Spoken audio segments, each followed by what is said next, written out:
Bonjour les amis, je suis content de vous retrouver.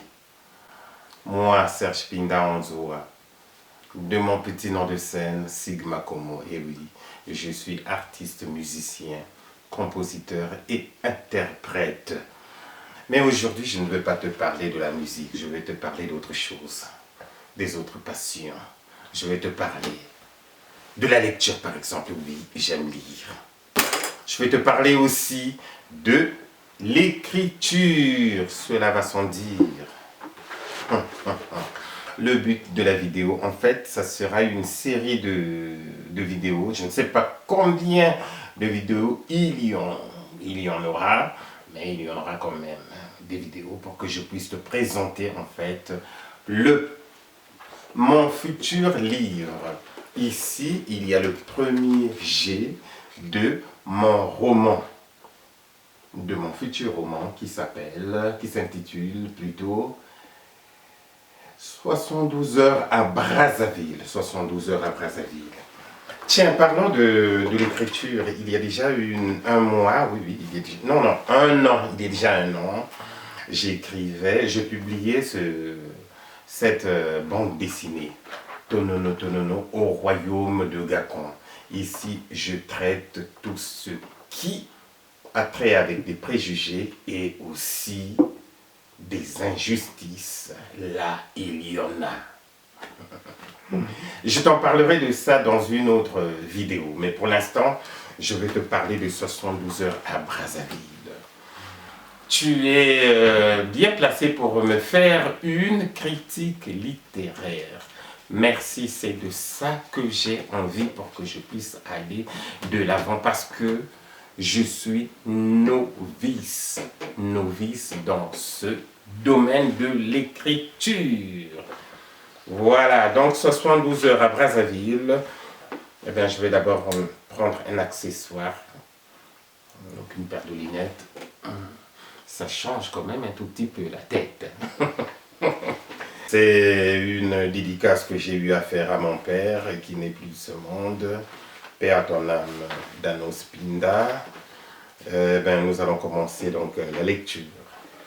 Si sur cette terre, les gens étaient vaticinateurs et vaticinatrices, cela serait une bonne chose d'anticiper les choix futurs.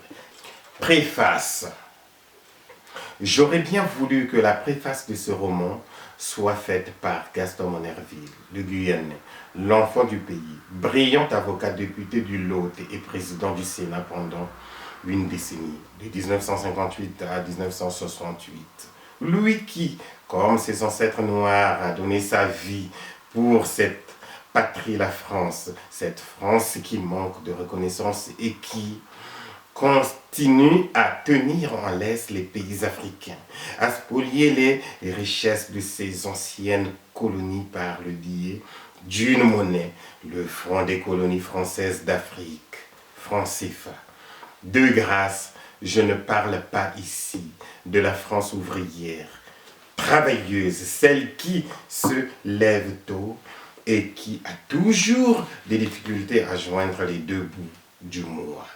J'indexe la France politique, c'est-à-dire de Charles de Gaulle à Emmanuel Macron, en passant par Georges Pompidou, Valéry Giscard d'Estaing, François Mitterrand, Jacques Chirac, Nicolas Sarkozy et François Hollande.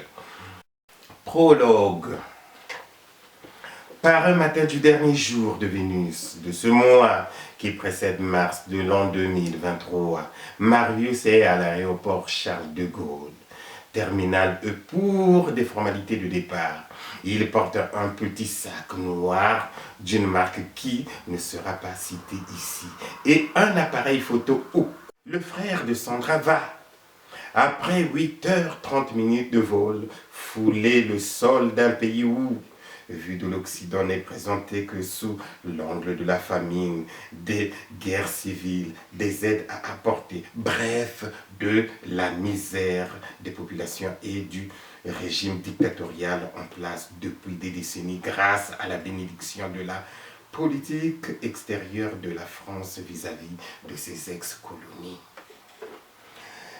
Les voyages forment la jeunesse, dit-on. Marius se souviendra longtemps de ce pèlerinage où il a appris beaucoup sur la terre qui lui a été hospitalière. Lui qui n'a pas eu l'opportunité d'étudier cette partie du globe terrestre à l'école. Quoi qu'il en soit, il a été bien enseigné par les jeunes de son âge sur une autre partie de l'histoire de la France, de sa France, qu'il ne connaissait pas avant de se rendre dans le berceau de l'humanité. En plus de son petit sac du jour de son départ pour le sud du Sahara, Marius revient de son voyage avec un gros bagage et la tête pleine de connaissances. Voici, planter le décor de 72 heures à Brazzaville. Merci pour votre critique littéraire. C'est ce que je veux, ce qui va faire que je puisse aller de l'avant. Je vous ai dit que j'étais novice dans l'écriture.